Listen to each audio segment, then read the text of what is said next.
Sign up with BetMGM Sports using code Champion200 and win $200 in free bets when you place a $10 moneyline wager on any Major League Baseball game and either team hits a home run. Major League Baseball trademarks used with permission. Visit BetMGM.com for terms and conditions. Must be 21 years of age or older to wager. Virginia only. New customer offer. All promotions are subject to qualification and eligibility requirements. Rewards issued as non-withdrawable free bets or site credit. Free bets expire 7 days from issuance. Please gamble responsibly. Gambling problem? Call 1-888-532-3500. It is Mother's Day, and we are about to witness the big Mother's Day moment. We absolutely are, and I, for one, am both nervous and excited. Here we go. It's a beautiful royal blue designer bag that she got at Marshall's for an incredible price. Oh, Priya's done very well. I mean, look at that woven detailing and the Italian leather. Forget about that. Look at Mom's face. We have tears, ladies and gentlemen. Is that good? Oh, that's good. Mom loves it. And I love that Italian leather. Fabulous brands. Feel good prices. Every day at Marshall's. Hi there, I'm Adam Kebas, and this is my novel, The Supermarket Murder. I'm walking in to the store of Mr. Leheb, the father of Arzu. I wanna find out what this is all about.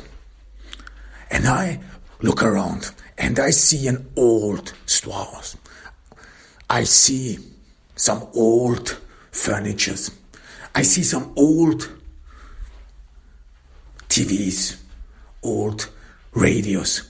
So it is a store, an electro shop from an old age.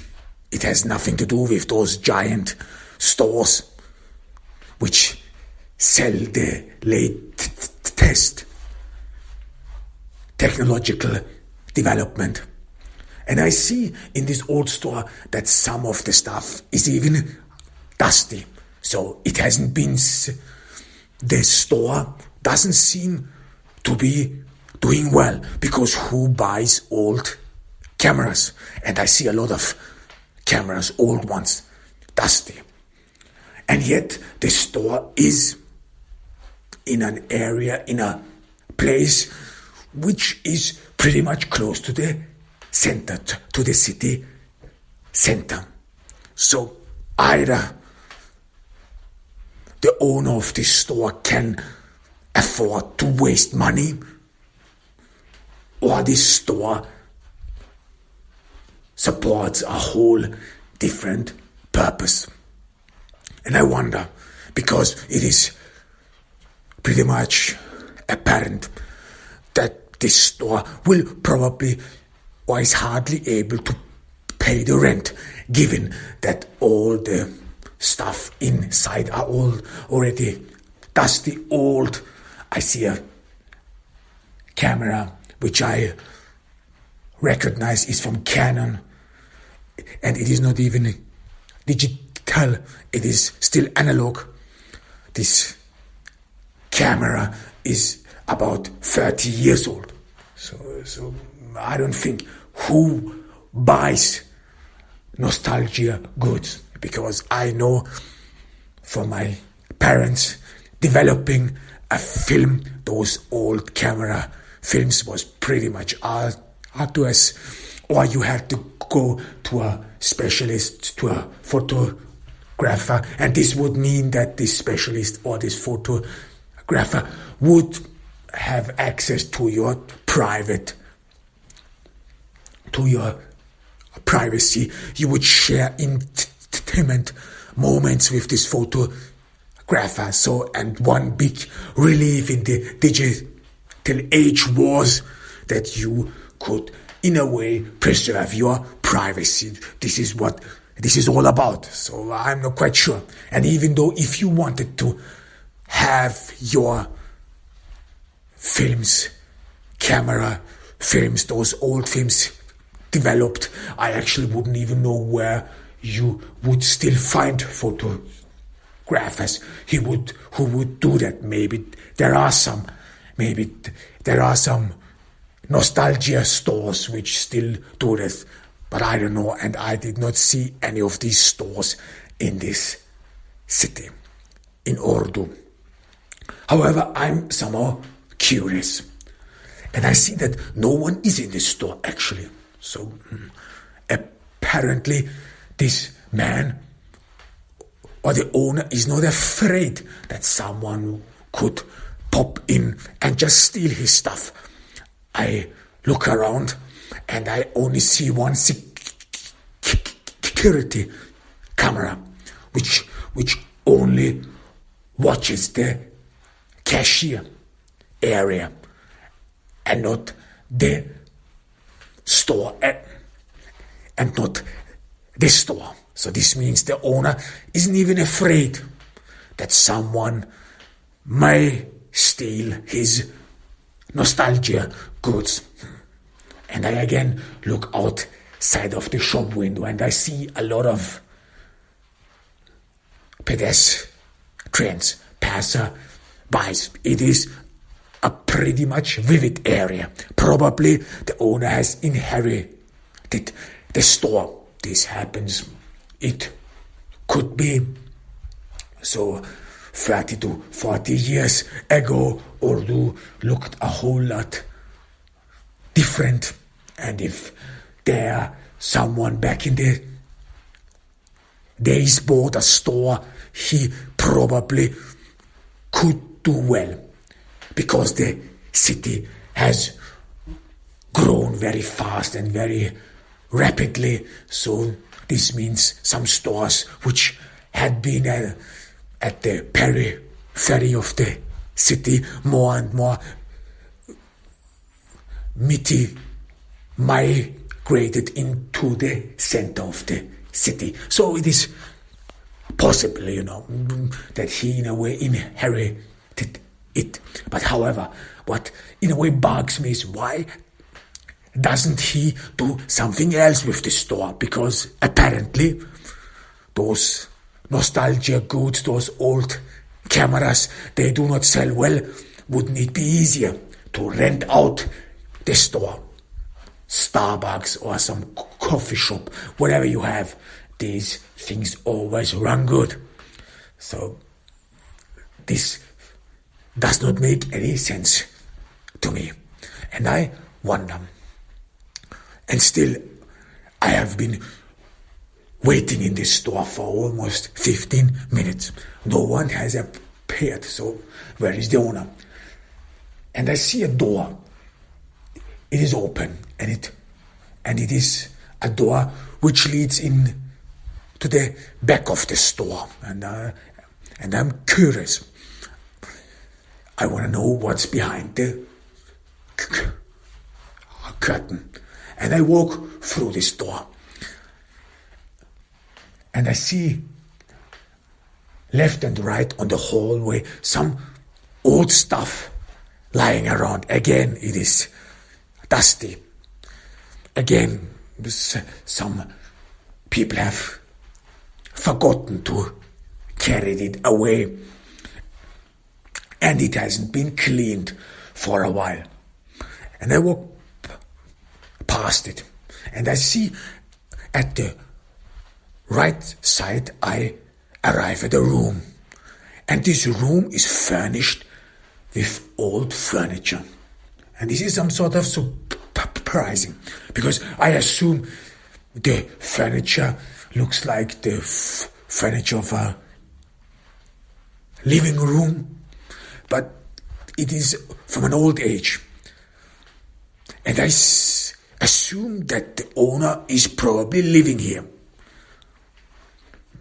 There is some food on there is a table, there are some chairs, and I see some food or remnants and residues of a food. And assumably this man or this person is living here. But there are more than one tablet, more than one spoon. So this person must not be a loner. I look around in the room, which seems to be a combination of living room and kitchen. And I see a camera in the corner. It is one of these old cameras, which are still analog, not digital. And the camera is positioned to view the entire area or some of the area where this person is living, apparently living. I don't know how many of them there are. So I'm curious. And then I walk a little bit into the area, into the living room / kitchen. And I see at one corner in the room some used condoms. So someone, and there are a lot of them. There is a basket, a waste paper basket, and the basket is filled with used condoms.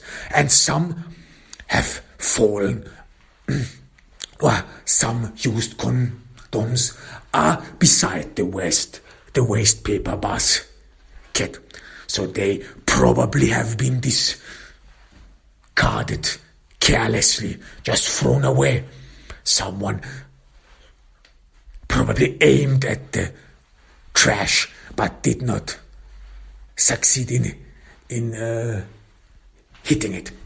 And there are a lot of it. So I assume from what I have seen due to my work as a private investigator who investigates mostly infidelity cases, I've seen these issues, I've seen this kind of behavior, and I have met some spouses who were secretly making porn. And I have been in one of these porn sets once. I was instructed by a client to find out what his wife was doing in her spare time, and I followed her and I arrived at a porn set. She was doing secretly porn. And in this porn set, I as well saw a trash filled with used condoms. Somehow the cleaning woman always forgets about the condoms. And I see the same issue here. So I assume this is a set where people record sexual acts. But what I do not understand is why they use an old camera. Because the porn scene I was at, they had all high class cameras. And they would always film in a modern setting.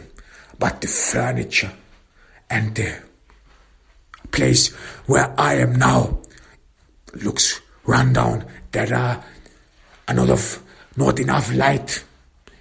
The room is not sufficiently lit. So why are they using old equipment, analog equipment? Wouldn't it be easier to upload from a digital camera your recordings? And again, I'm thoughtful. So what is going on here? And it strikes me as odd. And I remember that at the home of Mr. Jenkins, the furniture was missing. And I see again, I look around, I look at the carpet, and nothing seems to really fit. I see some discolored spots on the wall, on the floor. I notice that the carpet does not seem to fit exactly. There are a lot of spots left open where before probably a carpet was. A bigger one, someone which probably covered the entire floor. But here, it is not the case. So, assumably, the furniture was brought here only recently. But why? Why would anyone go into someone's home, steal the furniture, bring it here, and assumably make videos, sex videos? And what kind of sex videos are we talking about? Videos which do not use, or they do not use the latest equipment. So what is going on here? And I walk out of the room and continue into the hallway. And the next room strikes me. Because in the next room, which is at the end of the hallway, I see a child room.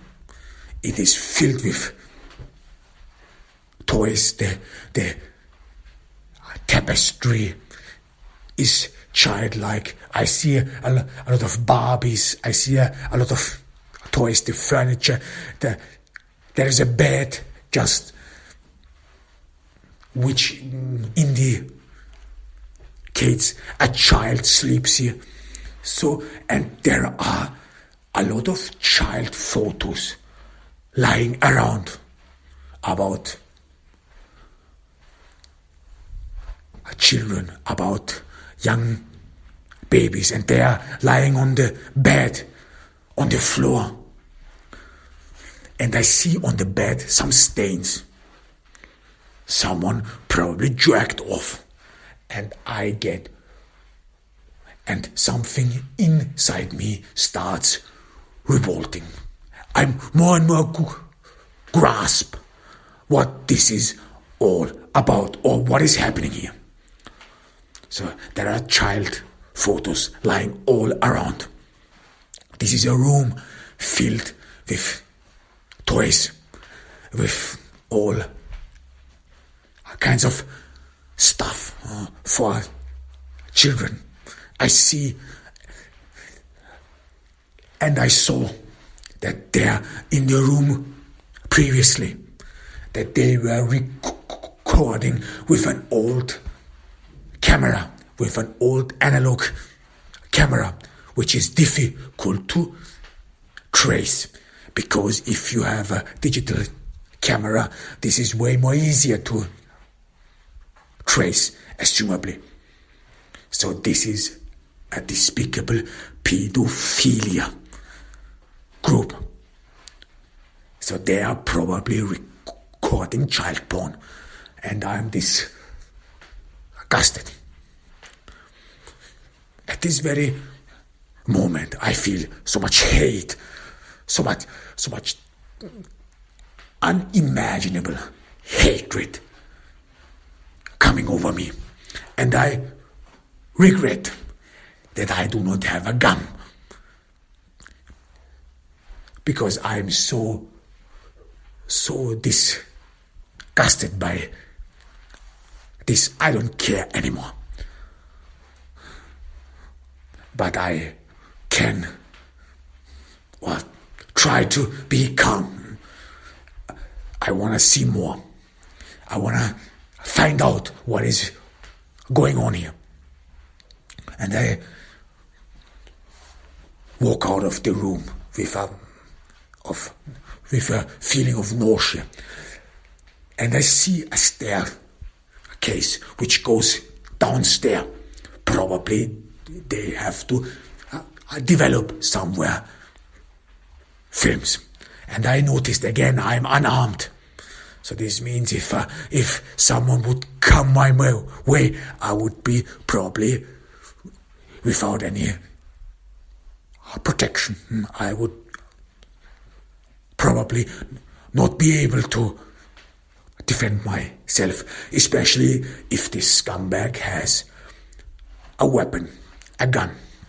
But however, I imagine, or I think about it, that there could be a child downstairs this scumbag could be abusing a child, or how many are there, I don't know.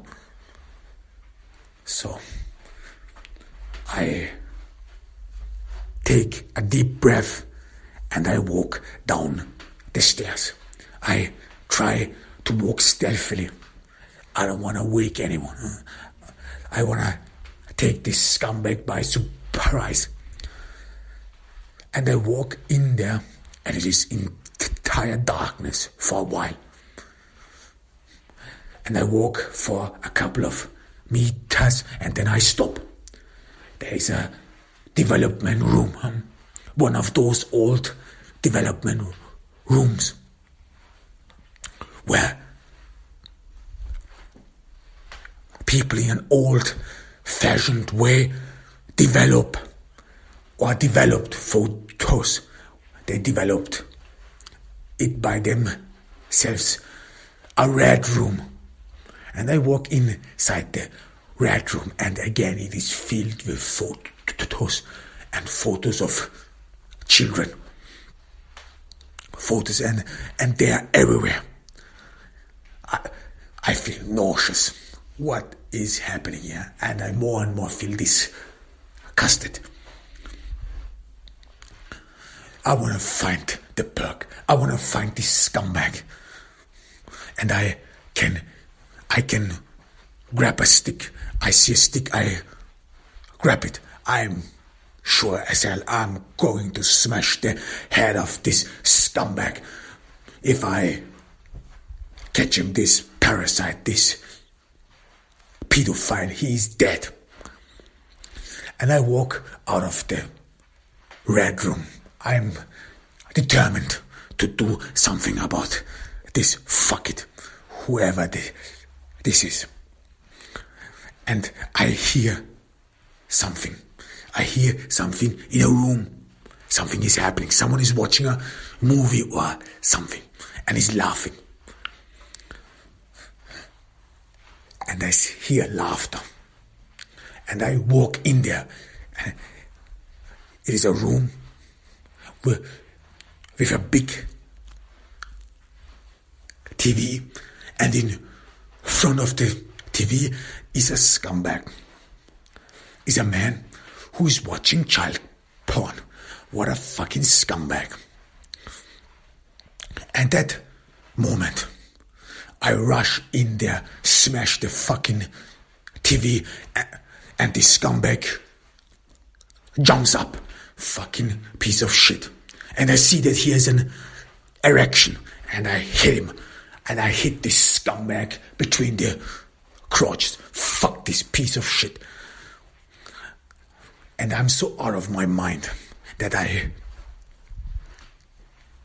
take the stick and beat him a couple of times and yell at him, you fucking scumbag, you pig, fuck you, you scumbag, you pedophile piece of shit, you fucking lowlife. And I'm out of my mind.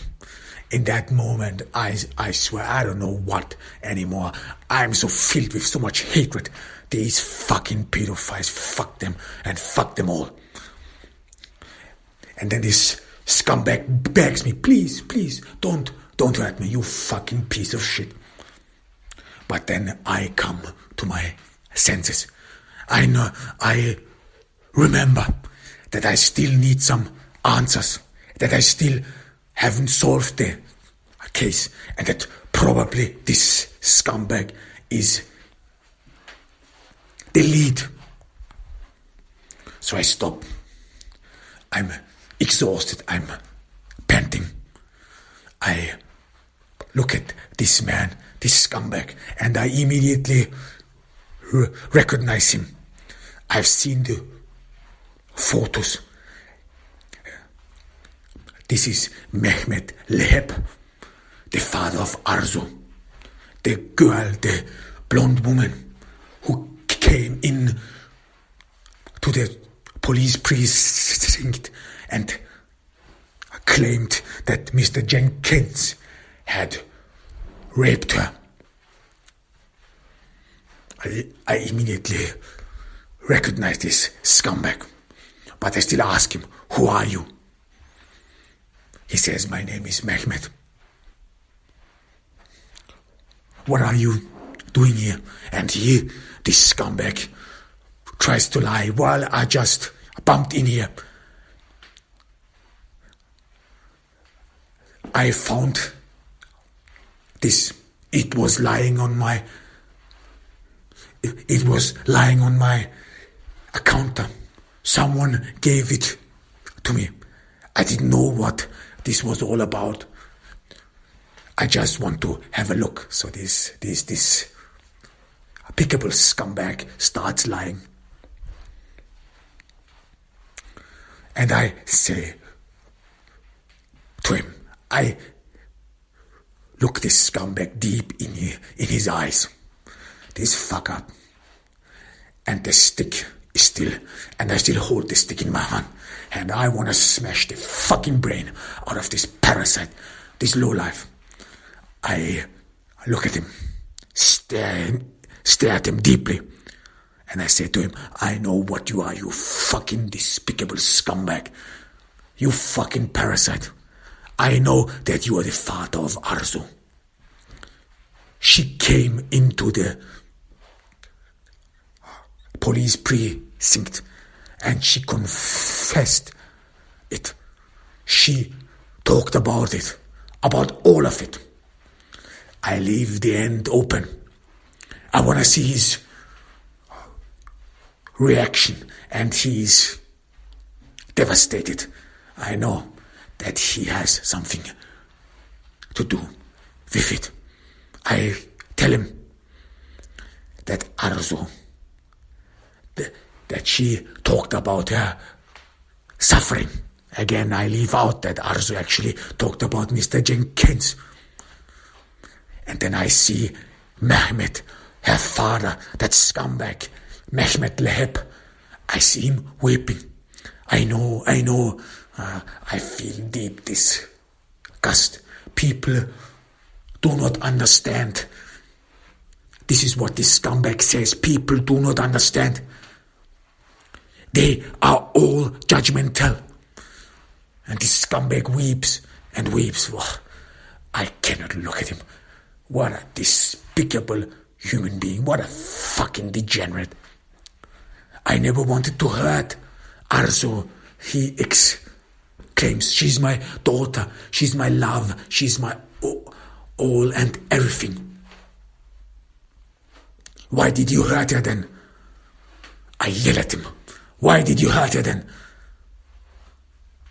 Why did you break her?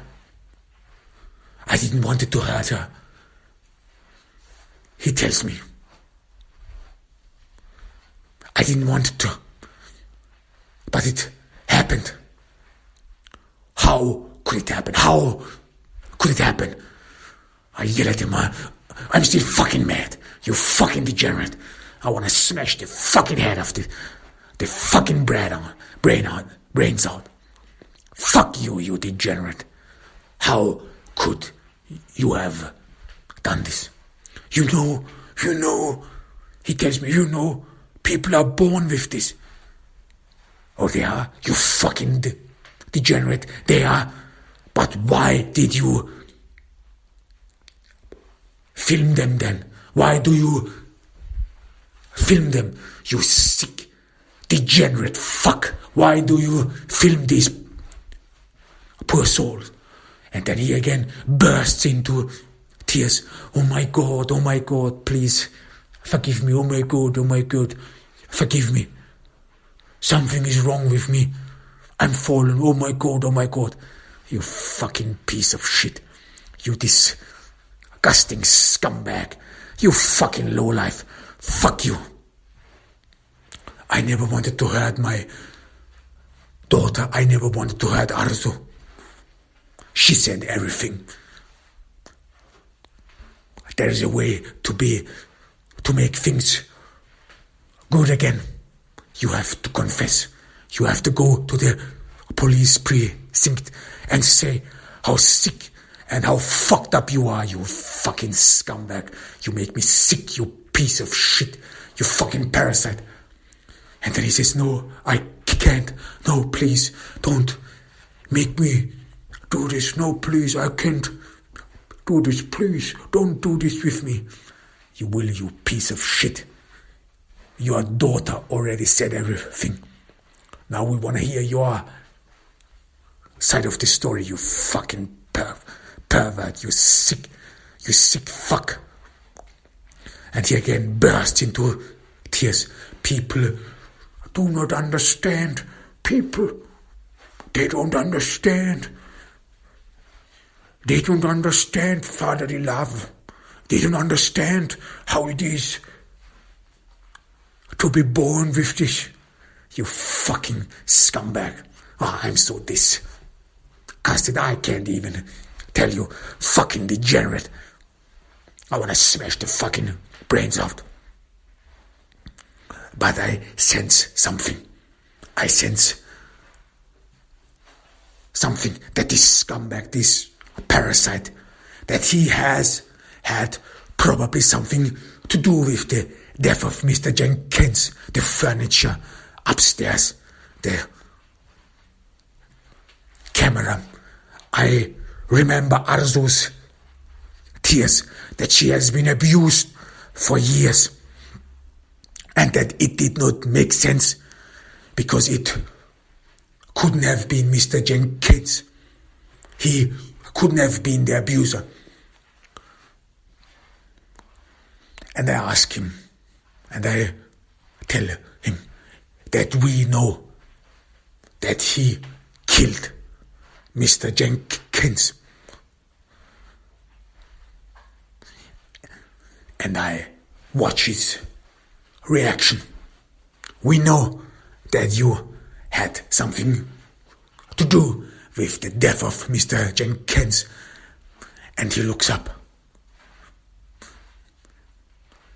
He sobs, tears running down his cheeks. This fucking animal, this fucking scumbag who abused his own daughter, who probably recorded it, now weeps crocodile tears. I'm so nauseous. What a fucking despicable human being. What a sick fuck. And then he says, I had to do something. I had to do something people wouldn't have understood. And there he was. There he was. Arzu talked about him. Arzu talked about leaving me, escaping to America. And Arzu talked about a man she met, an American, who would help her to escape. But how could I have left her escape?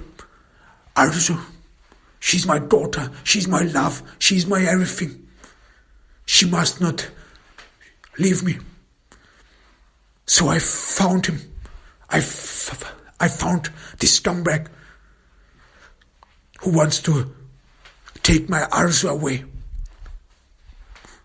And I had to do it. I had to do it. People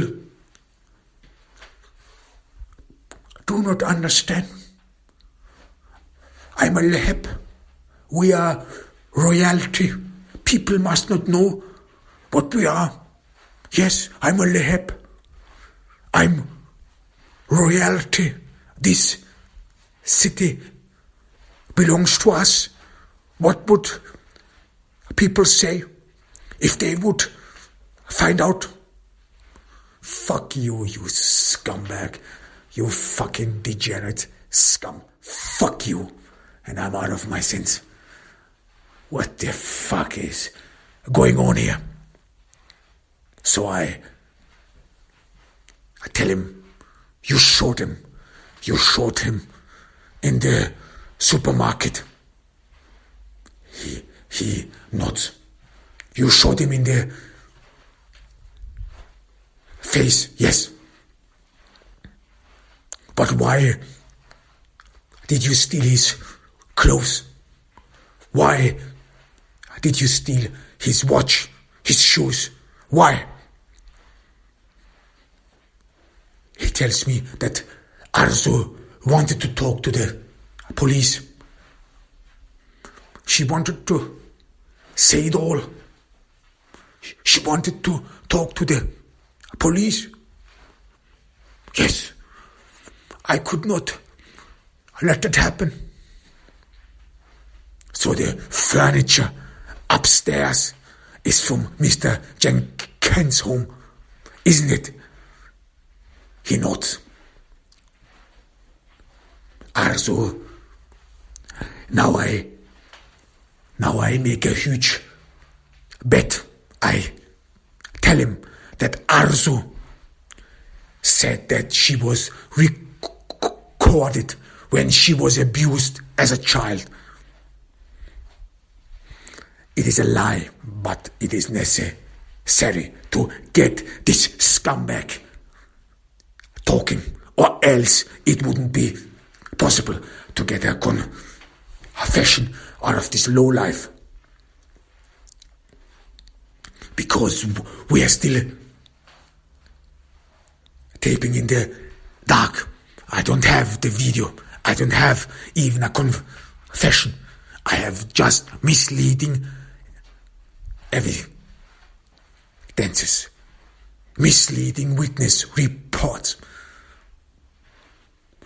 And I tell him that Arzu said that she was recorded when she was a child, while she was abused. And then again he gets tearful. What are these sick, depraved people? They only care about their own pain. And what pain would that be? And he tells me that he had to live off something. So he is selling these pawns, actually. This scumbag, this lowlife, abused his own daughter.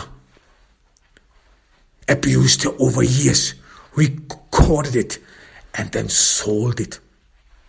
That's how this all makes sense. That's how he can afford this store in the center of the city.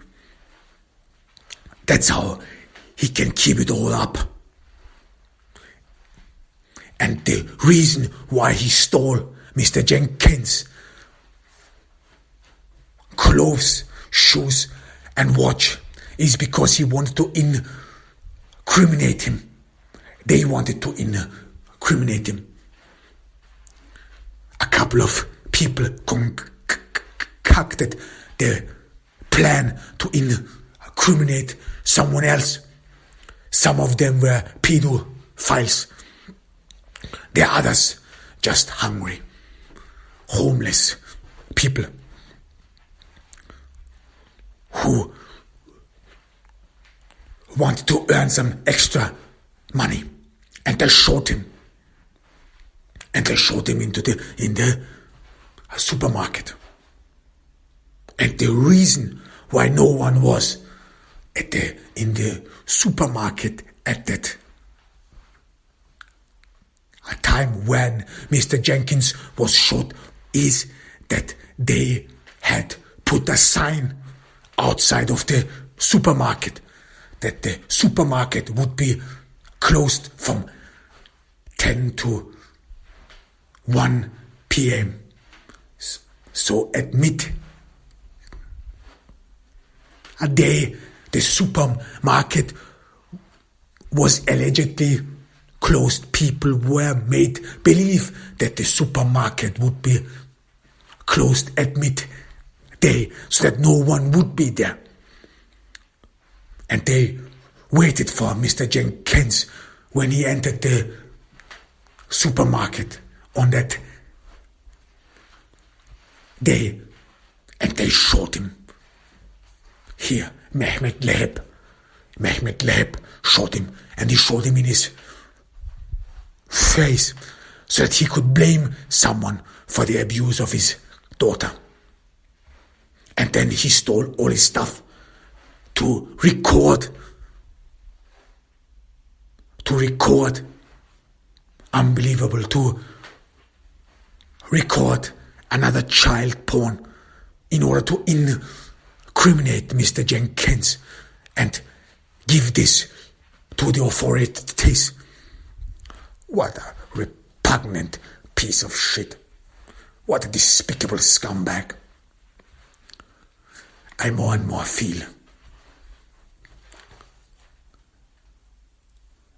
a revolt emerging in me. I know this scumbag is a Leheb. I know that he will most certainly walk free. We know that these people are some sort of royalty here in Ordu, in Turkey. And I know that whatever happens, that after a couple of weeks, these scumbags will be free and abuse again children. And I'm committed to not let that happen. I feel this stick in my hand. I feel rage taking over me, taking possession of me. I see these scumbags, his fake tears, his ugly face, this fucking parasite who probably ruined the lives of many children. And I feel nothing but hate. I take the stick and smash the shit out of this fucking parasite. I don't stop. I smash it. Smash his head. I hit his head. I kick him. I beat him. I beat the shit out of him. You fucking scumbag. I don't stop. I beat and beat and beat. And I yell, you fucking pedophile, you fucking lowlife. I beat him. I beat him repeatedly. At first I hear wincing, but then more and more his wincing evaporates, and only silence, only my beatings disturb the sound of silence, beat by beat, and it feels a relief. I feel great relief.